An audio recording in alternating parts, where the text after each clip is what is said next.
and everyone agreed that would be a good idea. We announced it to the press the next morning, and the sheriff, who was still the same sheriff who was one of the killers, announced that if they came into Philadelphia, in his county, he'd arrest every one of them and drive them out of the county. So we were a little concerned. We asked the Mississippi Highway Patrol. They said, we can't do anything for you. Back in the federal court. And we had a lawsuit calling for the federal government, the federal court, to order the state to provide protection with the use of the Highway Patrol. And I needed everyone's signature. I got Charlie Evers' signature for the NAACP, and got Stokely's signature, and Corps people. I couldn't find Dr. King, and I finally located Andy Young, Reverend Andrew Young, who was one of Dr. King's chief deputies, who later mayor of Atlanta, and later under Jimmy Carter's presidency, he was our ambassador to the United Nations. I got a hold of Andy. I said, Andy, I must see Dr. King tonight. I must get a signature. He said, well, he's up. He's working. You know, we're in his motel in North Jackson. He told me where the motel was. He said, he'll be up for hours. He works late at night. The secretary was with him, dictating him speeches and stuff and letters. And I said, okay, I'll get a hold of a notary public. Well, at that time, there was only one notary public in Jackson, Mississippi, black or white, who would notarize our papers for us. There was a woman named Sarah Stevens. She was an African-American woman who ran a place called Stevens Kitchen. It was a great little restaurant right across the street from my office. I had most of my breakfasts and lunches there, and some occasional dinner if I was not on the road someplace. And she was the notary public and would never charge us a penny for notarizing papers. So it was 11 o'clock at night. I called her at home. I woke her up. I said, I'm sorry, Mrs. Stevens. I can tell from your voice that I'm just waking you, but must get you to notarize some papers. And I said, well, I've been asleep already. I said, it's Dr. King. Stevens says, Dr. King, I'll be there. Where do I? So I said, I'll pick you up in 15 minutes, she said. I went to pick her up, and there in front of her house was Mrs. Stevens and her best friend. And they were both dressed in what I call Sunday-going church clothes. You probably know what I mean. Right down to the white gloves and little hats. And they were just so excited about meeting Dr. King. Drove out to this motel, which he had a room in the back of the motel. It's just off this parking lot, and there's a fence and some woods behind it. Andy Young meets us, and I introduce him to the ladies. We go inside. Dr. King stopped his work, and this is the point I want to make. He then spent 45 minutes. He asked the women to sit down, made some tea, had the tea brought in, and then just sat down and talked with these women about what they did, what their life was, what they thought of the movement, what was going on, were they seeing any changes, and the humanness of this man, just wanting to connect with these two women. He realized how important it was to them to come out in the night, and he just wanted to show them how he appreciated it, other than just saying, thank you, and good night. He just sort of sat down and, shared the evening with them. It was, I get the shivers now as I think of it. This was such a great, it was the thing I remember most about Dr. King. And all his great things was the humanness to these two middle-aged women. And then we got the papers, and we got the court order, and the march went off all right. And as we were leaving, I said to Andy, and I said, noticing the darkness, I said, Andy, isn't this a little dangerous to be in the back of the motel?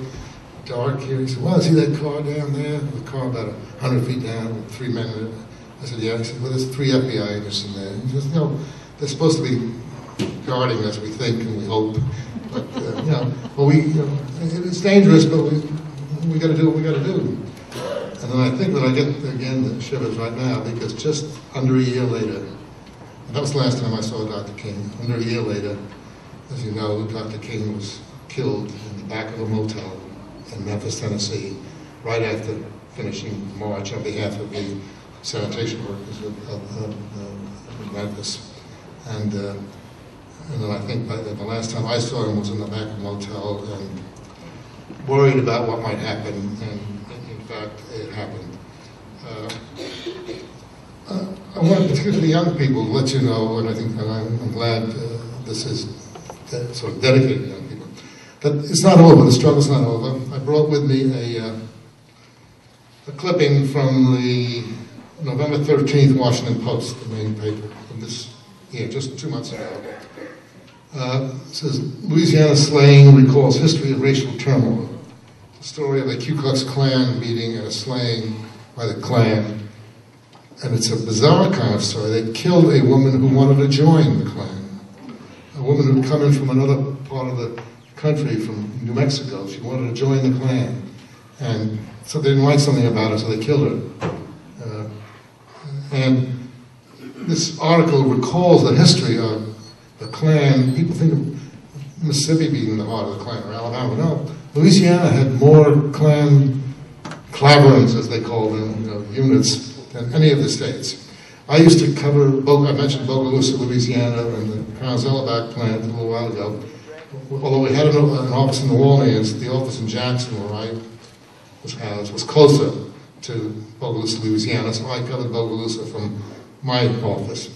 And the first time I went down there, I drove down to the Alabama-Louisiana line, and I was met just as I crossed into Louisiana, a car with 4 black men, all with shotguns. And they were part of the Deacons for Defense and Justice, was a defense organization created in Louisiana, something Dr. King would not have approved of, to defend themselves because of the viciousness of the Klan in Louisiana. The Klan used to drive, the gathering place for the civil rights movement in Bogalusa was the home of Robert Hicks and his wife, Jacqueline. He was a marvelous man, both marvelous couple, both of them, they had 2 kids.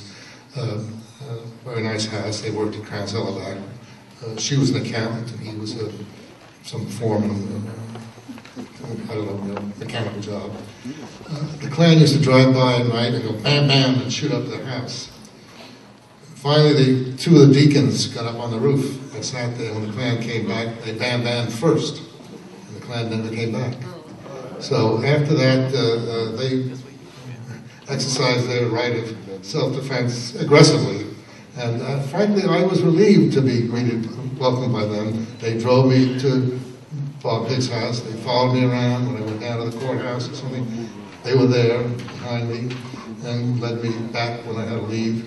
At one time, I was down at the courthouse, and I came out and I saw my 2 rear tires were sliced open. Some of these yahoos had cut my tires, so I called back to Bob Hicks' house, and they sent just 1 member of the Deacons, this old guy, Charlie Smith. He came just by himself, put his gun down, helped me change the tires, and nobody would go near it. They just looked at him, and he looked at them, and they just evaporated and walked away. That's got nothing to do with washes, but the point is that there is still racial turmoil going on, and there's still a lot of work to be done. I mean, it's far different from what it was. Mississippi is, when I used to drive through Mississippi, a lot of driving at night to a small town. I could never be, I always knew when I was in the black section of town because the streets weren't paved, the roads weren't paved, and there were no street lights. That's not true anymore.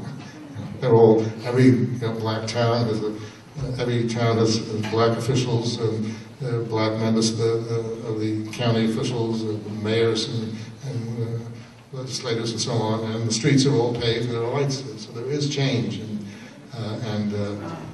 it's just great to see that change. It's only a bit of sadness that maybe he knows about it, and Dr. King isn't here to see it, but maybe he really does see it. I like to think that somehow he does see it. Final word for the young people. If you really want to learn a lot more about the civil rights movement, I think the single best book, which was a film, is called Eyes on the Prize. It was a documentary some years ago, prepared by Juan Williams, who was a television and radio reporter in Washington. And he put this together, and then they made a book out of it. And it sort of follows, it goes even to earlier history than I started with, but covers the movement with a lot of marvelous photographs of Dr. King and others. And so Eyes on the Prize, and it's worth, you're looking at it. finding it in the library. With that, I think my time is up. I appreciate greatly the opportunity to come here. It's been an honor for me. Thank you all, and good luck with moving on.